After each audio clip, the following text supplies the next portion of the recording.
मुकेश चंद्राकर ने अपने आखिरी वीडियो में कहा था, अगर मैं मर जाऊं तो समझ लेना मैंने कुछ ऐसा देखा है जो दुनिया बदल सकता है। कुछ दिन बाद उसकी लाश एक सुनसान सड़क पर मिली और उसके लैपटॉप से गायब हो गई वो फाइलें जिनमें छिपा था सच का वो खतरनाक चेहरा। मुकेश चंद्राकर एक बेबाक और साहसी यूट्यूब जर्नलिस्ट अपनी रिपोर्टिंग के लिए मशहूर था। उसकी हर रिपोर्ट में सच की गहराई और भ्रष्टाचार की पोल खुलती थी। लेकिन कुछ महीनों से वह एक खास केस पर काम कर रहा था जो न केवल खतरनाक था बल्कि कई शक्तिशाली लोगों की नींद उड़ाने वाला था। मुकेश ने अपने चैनल पर एक वीडियो अपलोड किया जिसमें उसने एक बड़े व्यापारी और एक स्थानीय नेता की गुप्त मीटिंग के बारे में खुलासा किया। उस मीटिंग में पैसे और सत्ता की साजिशें हो रही थी। वीडियो वायरल होते ही मुकेश को धमकी भरे कॉल्स आने लगे। उसके दोस्त और परिवार ने उसे रिपोर्टिंग छोड़ने को कहा, लेकिन मुकेश सच का पीछा करने की ठान चुका था। उसने यह भी महसूस किया कि यह केस उसके जीवन का सबसे बड़ा खुलासा हो सकता है।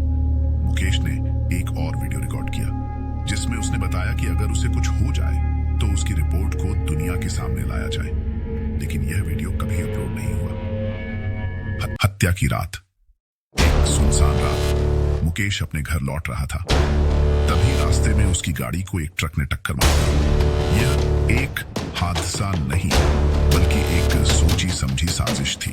पुलिस ने इसे एक हादसा करार दिया, लेकिन मुकेश का रिकॉर्ड किया गया आखिरी वीडियो उसके दोस्तों तक पहुंचा। उस वीडियो में उसने बताया था कि उसके पास एक फाइल है जिसमें कई भ्रष्ट नेताओं और व्यापारियों के नाम थे। मुकेश की मौत के बाद उसके चैनल पर वह वीडियो लीक हो गया। यह वीडियो उसकी हत्या के पीछे की वजह और अपराधियों के नाम उजागर करता है। पूरे देश में हंगामा मच गया। पुलिस और सीबीआई को केस की जांच करनी पड़ी। मुकेश चंद्राकर का आखिरी वीडियो वायरल हो चुका था।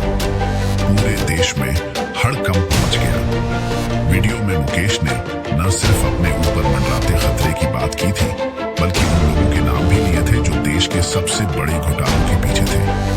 वीडियो वायरल होने के बाद जनता और मीडिया का दबाव बढ़ने लगा। पुलिस को मजबूरी में केस को फिर से खोलना पड़ा, लेकिन मुकेश की मौत से जुड़े सबूत या तो गायब थे या छुपा दिए गए थे। जांच की डोर जैसे ही आगे बढ़ी, कई बड़े नाम सामने आने लगे। नेता, व्यापारी और यहाँ तक कि कुछ पुलिस अधिकारी। मुकेश के करीबी दोस्त और टीम के सदस्य, विशेष रूप से उसकी सहायक आरती, ने ठान लिया कि मुकेश के अधूरे काम को पूरा किया जाएगा। आरती को मुकेश के एक पुराने ईमेल से पता चला कि उसने सारी फाइलें एक गुप्त ड्राइव में सेव की थी। आरती और टीम ने उस ड्राइव को ढूंढने की कोशिश शुरू की। इस दौरान उन्हें धमकियां मिलने लगी, लेकिन उन्होंने हार नहीं मानी। मुकेश ने ड्राइव एक अनजान जगह पर छुपाई थी। वह जगह एक पुरानी इमारत में थी जो अब खंडहर बन चुकी थी। आरती और उसकी टीम वहां पहुंची, लेकिन उन्हें रोकने के लिए पहले से ही हत्यारे मौजूद थे। आरती ने सूझबूझ से न केवल ड्राइव हासिल की बल्कि अपनी टीम के साथ वहां से बच निकली। ड्राइव में वह सारे दस्तावेज, ऑडियो रिकॉर्डिंग और वीडियो थे जो यह साबित करते थे कि एक बड़े घोटाले में कई ताकतवर लोग शामिल थे। घोटाला सिर्फ पैसों का नहीं बल्कि लोगों की जिंदगी से खिलवाड़ करने का भी था। फर्जी दवाइयों की सप्लाई, अवैध खनन और हत्या तक के प्रमाण, अपराधियों की गिरफ्तारी। आरती ने वह फाइल्स मीडिया और एक अंतरराष्ट्रीय एजेंसी को सौंप दी। देश में हड़कंप मच गया। घोटाले में शामिल नेता और व्यापारी पकड़े गए।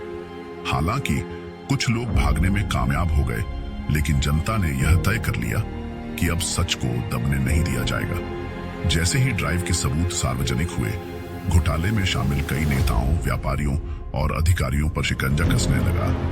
कुछ ने खुद को निर्दोष साबित करने के लिए मीडिया में बयान दिए तो कुछ फरार हो गए। लेकिन सबसे बड़ा खेल तब शुरू हुआ जब इन ताकतवर लोगों ने आरती और मुकेश की टीम को खत्म करने की साजिश रची। आरती के घर पर हमला हुआ, उसके एक साथी का अपहरण कर लिया गया और टीम के सदस्यों पर फर्जी आरोप लगाकर उन्हें जेल में डालने की कोशिश हुई। आरती समझ गई थी कि अकेले इस लड़ाई को लड़ना असंभव होगा। उसने कुछ भरोसेमंद पत्रकारों और देश भर के स्वतंत्र यूट्यूबर्स की मदद ली।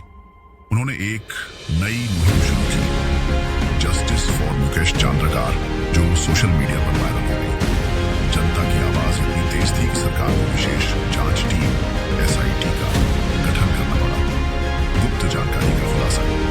जांच के दौरान SIT को पता चला कि मुकेश की हत्या सिर्फ एक हादसा नहीं थी, बल्कि एक अंतरराष्ट्रीय साजिश का हिस्सा थी।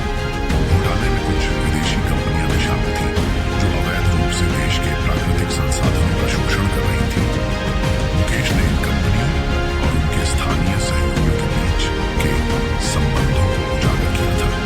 एक हाई प्रोफाइल ऑपरेशन के तहत SIT ने देश के अलग अलग हिस्सों में छापेमारी की। कई बड़े नाम गिरफ्तार हुए। फरार नेता और व्यापारी भी पकड़ में आ गए। उनके बैंक अकाउंट सील किए गए और संपत्तियों को जब्त कर लिया गया। लेकिन सबसे चौंकाने वाला खुलासा यह था कि पुलिस विभाग का एक बड़ा अधिकारी भी इस साजिश का हिस्सा था, जिसने मुकेश की सुरक्षा से जुड़ी जानकारियां अपराधियों तक पहुंचाई थी। मुकेश की बलिदान ने यह साबित कर दिया कि एक सच्चाई, चाहे वह कितनी भी खतरनाक क्यों ना हो, आखिरकार उजागर होती है। उसकी यादें और संघर्ष हमेशा प्रेरणा का स्रोत बने रहेंगे। पीटर